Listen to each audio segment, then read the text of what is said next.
ಅಂದರೆ ಉತ್ತರ ಕಾಶಿಲಿದ್ದು ಜಲ ಬರ್ತಿದ್ದಕ್ಕೆ. ಉತ್ತರ ಕಾಶಿಲಿದ್ದು ಹೇಗಪ್ಪ ಜಲ ಬರೋದು ಅಂತಂದರೆ, ಉತ್ತರ ಕಾಶಿ ಜಂಗಮವಾಡಿ ಮಠದ ಗುರುಗಳಾದ ಚಾತುಕರನಾಚಾರ್ಯರು ಡೈಲಿ ಗಂಗಾ ನದಿಯಲ್ಲಿ ಸ್ನಾನ ಮಾಡ್ತಿದ್ರಂತೆ.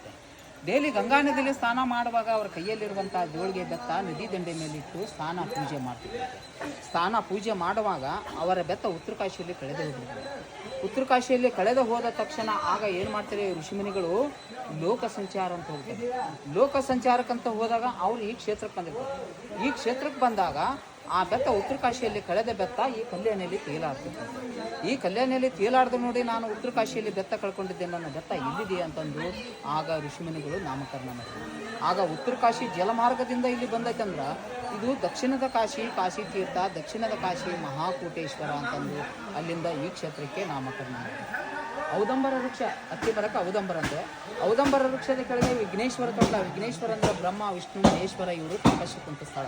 ದತ್ತಾತ್ರೇಯನ ವಾಸಸ್ಥಳ ಇದು.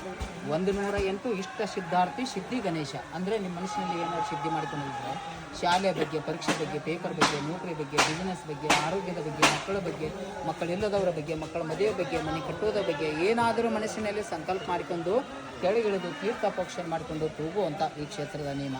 ಆ ತೊಟ್ಲ ಮುಟ್ಟುವುದರಿಂದ 108 ದೋಷಗಳ ಪರಿಹಾರ. ನಿಮಗೆ, ನಿಮ್ಮ ಕುಟುಂಬಕ್ಕೆ ದೋಷಗಳಿದ್ರೆ ದೋಷಗಳ ಪರಿಹಾರ. ಕೆಳಗಿಳಿರಿ, ತೀರ್ಥ ಹಾಕೋರಿ, ಸಂಕಲ್ಪ ಮಾಡ್ತೀರಿ, ನಿಮ್ಗೆ ಎಷ್ಟಾಗುತ್ತಾ ಕಾಣಿಕೆ ಹಾಕಿ ಹೋಗ್ರಿ.